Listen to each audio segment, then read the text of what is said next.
읽겠습니다. 시작. 너희 중에 심지어 음행이 있다 함을 들었으니 그런 음행은 이방인 중에서도 없는 것이라. 그가 그 아버지의 아내를 취하였다 하는도다. 그리하고도 너희가 오히려 교만하여져서 어찌하여 통한이 여기지 아니하고 그 일 행한 자를 너희 중에서 쫓아내지 아니하였느냐. 네가 실로 몸으로는 떠나 있으나 영으로는 함께 있어서 거기 있는 것 같이 이런 일 행한 자를 이미 판단하였노라. 주 예수의 이름으로 너희가 내 영과 함께 모여서 우리 주 예수의 능력으로 이런 자를 사탄에게 내주었으니 이는 육신은 멸하고 영은 주 예수의 날에 구원을 받게 하려 함이라. 아멘. 사도 바울은 고린도 교회의 문제에 대해서 지적함을 넘어서 목양적인 관점으로 그 문제를 해결하려고 하고 있습니다. 첫 번째가 이 분쟁의 이야기였다면 두 번째가 도덕적 문제에 있어서의 문제를 해결하려고 합니다. 이 고린도 교회가 가지고 있는 특징은 사실 그 당시 그리스 로마의 윤리 도덕의 보편적 기준에서 봤을 때 당시 그리스 로마 시대의 윤리 도덕은 상당히 우리 시대하고 보다 훨씬 더 좋지 않았을 만큼 굉장히 지저분하고 더러웠고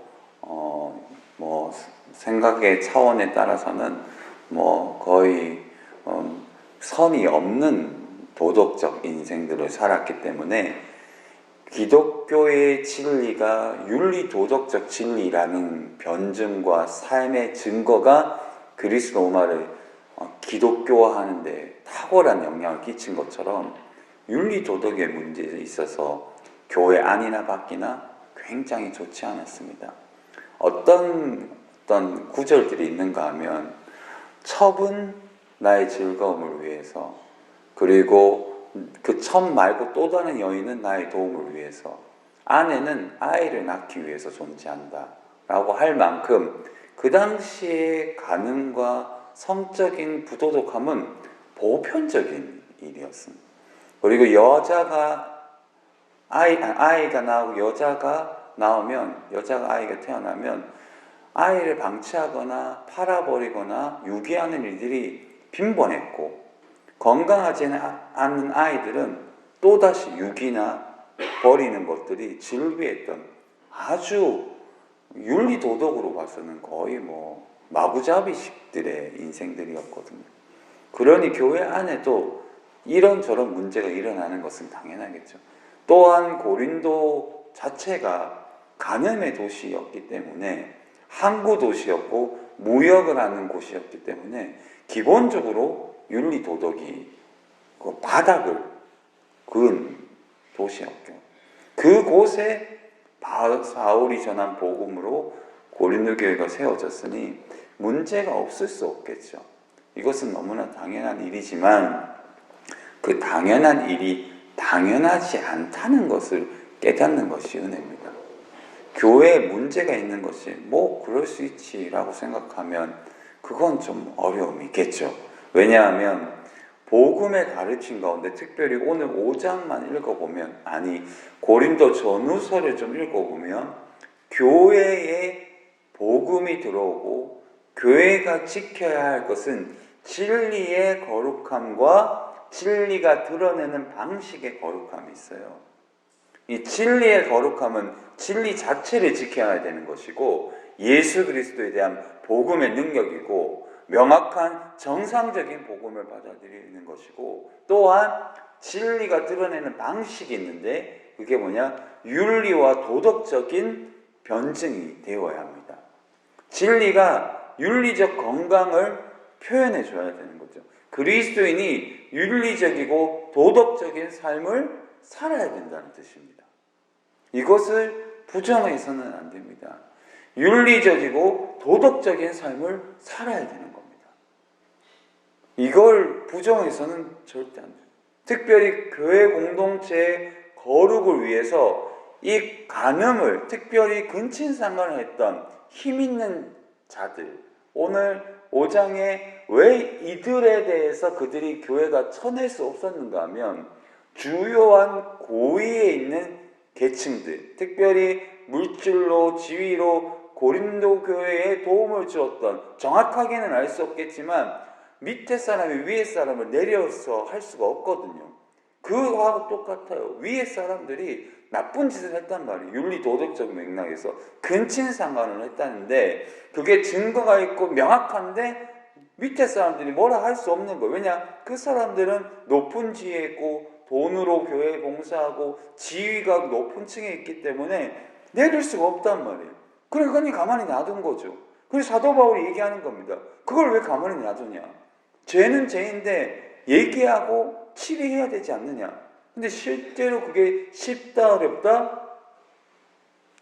어려워요. 명확한 증거가 있으면 분명 우리 요즘은 명확한 증거가 있으면 분명히 치리가 되지만 어떤 상황에 놓였을 때 그 증거가 불분명하거나 어떤 부분에서 너무 높은 우리가 제어할 수 없는 요압처럼, 다윗에게 요압은 그랬죠. 제어할 수 없는 도구였거든요. 오죽하면 요압을 막장으로 하는데 다윗이 왕이지만 제어할 수 없어요. 하나님 심판하시옵소서 하고 맡겨버리잖아요. 다윗이 누굽니까? 왕이었는데도 절대 왕권주의자 다윗의 시대에 요압을 제어할 수가 없었어요. 군대 장관이거든요. 요압이 제어가 안 돼. 다윗이 못합니다. 자기 손으로 못 죽이고 싶었는데도. 솔로몬에게 마지막 유언이 뭡니까? 요압을 평안하게 죽음으로 가면 안 된다. 절대 평안하게 죽게 해서는 안 된다. 이게 다윗이라는 이 건강한 예수 그리스도의 표지인 다윗이 마지막에 했던 유언 중 하나가 요압을 절대 쉽게 죽게 해서는 안 된다. 이거였어요. 그만큼 다윗의 마음에 요압이 미웠거든요. 근데 다윗도 요압을 제어 못했단 말이에요. 사도 바울이 얘기합니다. 너희가 보니까 문제를 들었는데 성적인 문제가 있다. 세상에 이런 일도 없는데 내가 보니까 근신상간의 죄를 범했다. 근데 문제는 죄를 범한 것도 문제인데 그 죄를 범한 자들이 오히려 교만하다. 내가 이런 죄를 범했다. 정확하게 명확할 수는 없지만 자기 스스로 그 죄는 이거 나쁘지 않다. 내가 어떠한 이유 때문에 그렇게 했다라고 얘기하지만 오늘 이 간음했다라는 근친상간했다는 이 단어는 원어로 보면 계속했다 했다는 뜻이에요. 한 번 실수했다는 게 아닙니다. 죄는 항상 반복되고 그 자리를 떠날 수 없게 만드는 타락한 중독이 있어요. 죄를 끊어내지 못하면 계속 그 자리에 머뭅니다. 범죄 심리학을 읽어보면 죄를 지은 자는 결국 그곳으로 돌아온다 안 돌아온다? 돌아와요. 비정상적인 사람들은 결국 비정상적인 것을 돌아낸단 말이에요. 정상이 아니기 때문인 거죠. 그들이 문제가 이 절입니다. 오히려 뭐했다? 교만한다. 나는 떳떳하다. 뭐가 떳떳합니까? 6월달에 걸어놨지만 앞에 크리스토 토머스가 얘기한 대로 하나님은 눈물밖에는 원하는 게 없어요. 건강한 해결을 하면 성도들은 정말 빛나는 삶을 다시는 후회함이 없는 하나님께서 쓰시는 거룩한 삶이 될 줄 믿습니다. 반대로 회개하지 않으면 쓸 수 없는 더러운 도구가 됩니다. 사도 바울이 얘기합니다. 너희가 회개하면 되는데 이 인간들이 회개하지 않는단 말이에요. 그러니까 화가 나니까 사도 바울이 그리하고 너희 오히려 교만해졌다. 이 교만이라는 단어가 여러분 어떻게 생각하는지 모르겠지만 여러분 교만은 무엇을 자랑하거나 스스로를 높이는 것도 있지만 오늘 본문에서 교만을 다시금 번역한다면 자기 스스로를 스스로 용납하는 것은 교만입니다. 하나님이 용납하지 않고 회개하고 스스로 용납하라고 했는데 이미 스스로가 먼저 용서하면 그거는 회개가 아니라 교만입니다. 내가 나를 용서하면 안 돼요. 용서는 하나님이 하시는 겁니다. 내가 나를 용서하는 게 아니에요. 그게 심리학입니다. 심리학은 네가 나를 용서해라, 용납해라고요. 언제 성경이 너가 너를 용서하라 했습니까? 그리스도께서 그리스도의 피로 말미암아 죄 사함을 얻는 용서의 은혜를 주실 줄 믿습니다. 용서는 하나님이 하시는 거예요. 죄는 우리가 짓고 용서는 하나님이 하시는 거예요. 용서를 내가 하면 안 됩니다. 스스로를 하면 안 됩니다. 그리스도의 품으로 나를 안는 은혜, 회개를 경험하시기를 바랍니다. 교만은 나를 내가 안는 거예요. 왜 내가 나를 안습니까? 잘못은 잘못인 거죠. 떳떳하면 떳떳한 것이고요. 그래서 사람 여기에서 거룩한 사람과 건강한 사람과 핑계만 많은 사람과 교만한 사람이 가르는 거예요. 여기에서 인간의 질이 가르는 겁니다. 여기에서 사람의 깊이가 달라지는 거고 넓이가 달라지는 거고 존재의 향기가 달라지는 거예요. 아우라, 존재의 향기가 달라지는 거죠. 아우라는 일본말이 아닙니다. 존재의 근원으로 얘기하는 원래 단어예요. 여러분, 우리 인생에서 가장 중요한 사실은 회개할 때 회개할 수 있는 용기가 있어요. 그리고 교회 안에서 치명적인 잘못이 드러난 사람이 있다면 오늘 성경은 오제는요 사탄에게 내줬다. 이게 여러 가지 해석이 가능하지만 한마디로 그를 치리해야만, 견책해야만 교회 공동체가 거룩해질 뿐만 아니라 그가 죄라는 것을 깨닫고 다시금 회개하게 된다는 거예요. 회개를 안 하니까 견책한 거, 치리한 거잖아요. 가만히 놔두면 누룩처럼 번집니다. 이것도 되네? 나도 이것도 하지. 그렇게 돼버려서 교회가 어떻게 될까요? 완전히 망가져요. 그래서 세우는 건 쉬워도 무너지는 것은 한순간입니다. 그래서 여러분들이 목회자를 위해서 기도 많이 해야 되고 중직자들을 위해서 기도 많이 해야 돼요. 그리고 여러분 자신을 위해서 기도 많이 해야 되는 게 우리가 그리스도의 몸된 교회 하나의 지체이기 때문에 내가 힘들면요 발가락 하나, 내가 발가락을 생각해보세요. 발톱 하나, 새끼 발가락, 발톱. 근데 이거 별거 아니잖아요. 아닙니다. 이 발톱 하나만 아파도 온몸이 걷기가 어려워요. 제가 어젯밤에 뭐 좀 기도하다가 이쪽 한번 다 돌아봤거든요. 교회 위층까지. 놀랍더라고요. 올라가기도 해봤어요. 제가 다 한번 봤는데 어디가 막 이렇게 약간 탔는지 검은 태도 있더라고. 맞죠? 거기서 가만히 앉았는데 이렇게 좀 이렇게 찌릿찌릿 하더라고. 기도도 하고 껌껌한데 제가 그렇게 한번 해봤습니다. 의외로 제가 용기가 있어가지고, 왜냐 교회 구석구석을 알아야 되잖아요. 쭉 올라가 봤어요. 참 이게 좀 특별한 느낌을 받았습니다. 아, 여기가 당회실이었구나, 여기가 친교실이었구나, 이런 걸 많이 느꼈는데 구석구석 우리 안에 있는 회개해야 할 영역들을 찾으시기를 바랍니다. 구석구석. 교회가 성결해질수록, 정결해질수록, 우리가 거룩한 교회가 될수록 우리는 힘들다고 생각해. 아닙니다. 정결해질수록 존오엘 목사님의 얘기대로 거룩한 하나님의 교회의 형상을 회복하면 더 많은 하나님의 복을 받을 줄 믿습니다. 여러분, 이 교만이라는 단어가 원래 원어는 스스로 떳떳하게 존재하다는 뜻이거든요. 교만은 다른 게 아니에요. 떳떳하다고 생각하는 거예요. 스스로가. 이 원어 뜻은 정확하게 그 뜻이에요. 자신으로 존재하다, 이 뜻이거든요. 교만이. 나는 나야. 누가 나를 제어해? 나는 나야. 나는 성격대로 살 거야. 나 이렇게 살다 죽을 거야. 그러다 죽습니다. 나는 이렇게 살 거야. 언제 하나님이 그렇게 얘기하셨어요? 고치라고 말씀하셨지. 나는 나야. 이건 세속적인 얘기예요. 나는 나 아닙니다. 나는 그리스도의 것입니다. 이걸 부정할 수 있는 사람이 누가 있습니까? 나는 그리스도의 것이에요. 나는 나다라고 얘기하는 건 세상에서 얘기하는 거예요. 떳떳하면 안 됩니다. 우리는 겸손해져야 됩니다. 저도 그렇고 우리 모두가 그래요.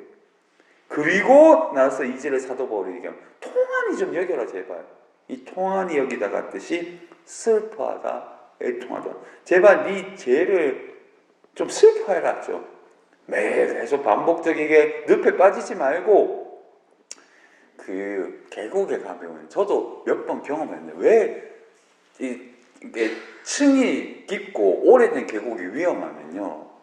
이게 진흙이 계속 이렇게 채워져요.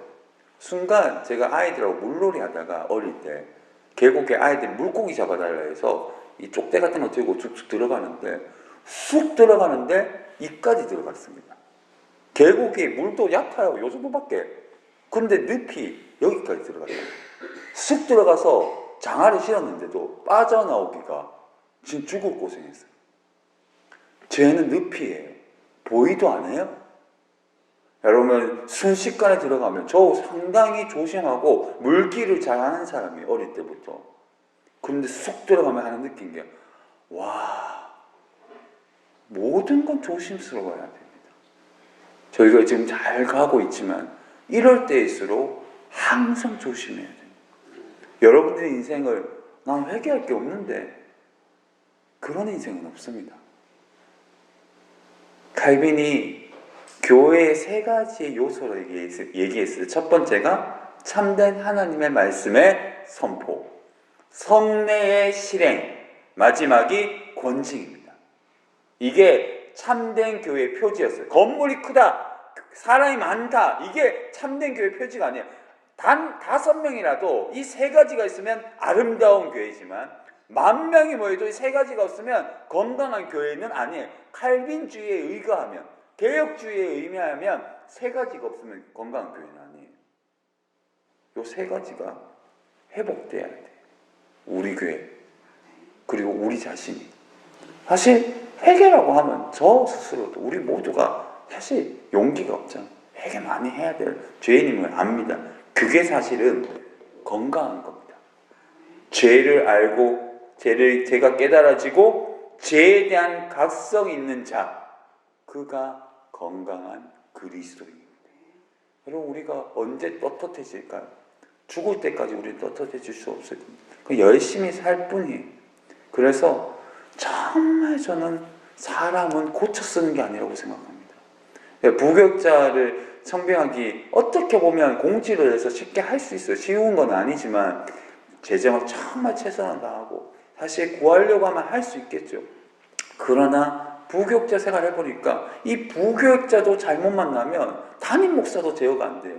온갖 난잡한 일을 벌이고 대도 않은 행동을 한단 말이에요. 실력은 미비한데 겉만 화려한 교육자도 많고 스펙도 없고 실력도 없는 사람도 있고 스펙은 있는데 실력도 없고, 그러니까 이러저러한 쓸만한 사람이 없단 말이에요. 그렇기 때문에 내가 아는 사람, 경험해보고 바운더리가 있고 최상의 교육자를 데려오기 위해서는 진짜 각고의 노력이 필요한 겁니다. 사람은 못 고칩니다. 목사를 어떻게 고칩니다. 이미 기본적인 의식 구조가 있어요. 그래서 목사를 고치려고 하면 그리스도 외에는 못 고칩니다. 그렇기 때문에 정상적인 목회자, 교육자를 청빙하기 위해서 부단히 우리는 기도해야 돼요. 저도 정상이 되기 위해서 계속해서 노력하지 않으면 어떤 순간, 어느 접점에서 저도 비정상적인 상황을 스스로 경험할 수가 있게 되겠죠. 저는 제가 항상 옳다고 생각하지 않아요. 언제나 위험한 존재다. 왜냐, 나 죄인이기 때문에. 여러분들도 마찬가지입니다. 스스로를 절대 떳떳하게 생각하지 마십시오. 그리고 우리 스스로를 스스로 합리화하는 것보다는 오늘 본문대로 회개할 때, 그리고 우리 교회가 저는 치명적인 죄를 범하는 자가 없기를 주의 이름으로 축복합니다. 정말 윤리 도덕적인 면에서 치명적인 죄를 범하는 자가 진짜 없기를 바랍니다. 이 강단에서 권징 같은 거 좀 안 하면 좋고 가능하면 회개하고 돌아오고, 우리 교회가 어떤 부분에서는 그런 부분들은 좀 쉽게 넘어가는 은혜가 있기를 주의 이름으로 축복합니다. 하나님 아버지.